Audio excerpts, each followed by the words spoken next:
तो आज हम बात करने वाले हैं कि अपने उज्जीवन बैंक का डेबिट कार्ड का पिन जनरेट कैसे करें। तो सबसे पहले क्या करना है, अपने उज्जीवन बैंक ऐप को ओपन कर लेना है। ओपन करने के बाद यहाँ पे देख सकते हैं आपको एन पिन डालना है, जो आपका पिन है। तो जैसे यहाँ पे अपना पिन डाल देंगे तो आपको यहाँ पे इस तरह का कुछ पेज होके आ जाएगा। तो उसके बाद यहाँ पे क्या करना है गाइस, आप यहाँ पे ऊपर देख सकते हैं, यहाँ पे जो थ्री डॉट है यहाँ पे आपको क्लिक करना है।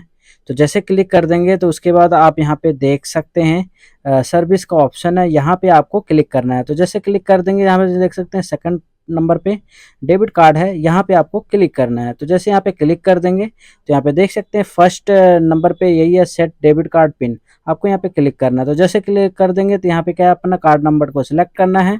उसके बाद आपको यहाँ पे अपना एक्सपायरी डेट डालना है, जो आपके पास एटीएम कार्ड है उसका एक्सपायरी डेट डालना है।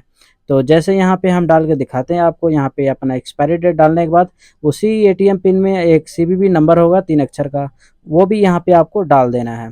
तो जैसे ही डाल देंगे आपको सबमिट पे क्लिक कर देना है। सबमिट पे क्लिक करने के बाद गाइस, जो इस नंबर से आपका नंबर लिंक है इस बैंक से, वहाँ पे एक ओटीपी आएगा, वो ओटीपी को यहाँ पे फिल कर देना है। तो जैसे ही आप यहाँ पे ओटीपी को फिल करेंगे और उसके बाद आपको कंफर्म पे क्लिक कर देना है। तो यहाँ पे देख सकते हैं गाइज, यहाँ पे क्या है, इंटर न्यू पिन। आपको जो नया पिन डालना है वो यहाँ पे आप पिन डालें नया, जो आप बनाना चाहते हैं, जो आपको याद हो। और सेम जो पिन है वो उसको नीचे भी डालना है आपको। तो जैसे यहाँ पे आप पिन डालने के बाद आप सबमिट पे क्लिक कर देंगे तो हमें थोड़ा सा वेट करना पड़ेगा।